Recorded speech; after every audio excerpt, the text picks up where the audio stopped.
Changing the lever in your Saphir is not a difficult process. Basically, you're going to take the screws out. I've already done that for time's sake in this video. However, do take note that there is one smaller screw. It is the screw that goes under your battery due to the body not being as thick as the rest up here. So, with that, I have already taken the screws out. You're going to lay it down. Your battery also is already out. You're just going to lift up. There is nothing hooked to the top of the body. It's just the top casing. In your Saphir, you have your switch, your PCB board, your motor, your lever, and what's called a cogwheel. And then you also have your rubber tap and your lever foam. These pieces are what help keep hair from getting down into your clipper as you're grooming.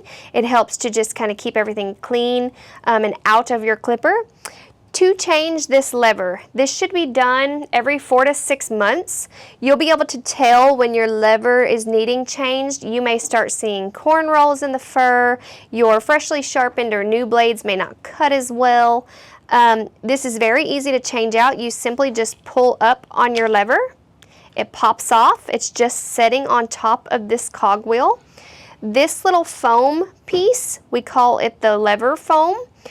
It will need to be changed whenever it is worn, if it gets lots of hair in it, if it ever breaks on you. These can be replaced. Same with your rubber tap. It may need replaced eventually if you start to see it's very worn, if it gets bent, doesn't seem like it's sitting properly, it will need changed.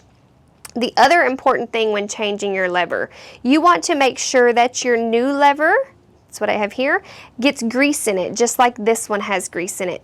It does not need this much. You simply want the parts that are going to be rubbing to have grease. So you want some in that area where it's going to be spinning, and then somewhere that little tube or pin right here is going to be spinning.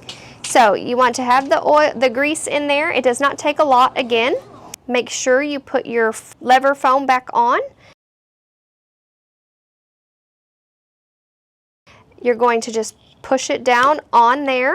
Make sure this foam, there is a little notch in there where this foam sets, so you want to make sure that's setting nicely. And then after you get that on, this rubber tap sets with the top upward. So you never want to put this in upside down.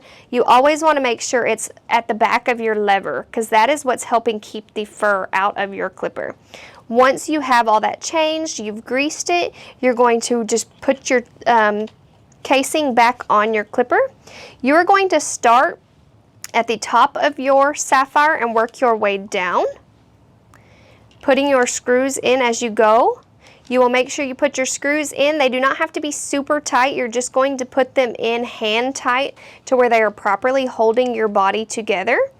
Once you have them all back in,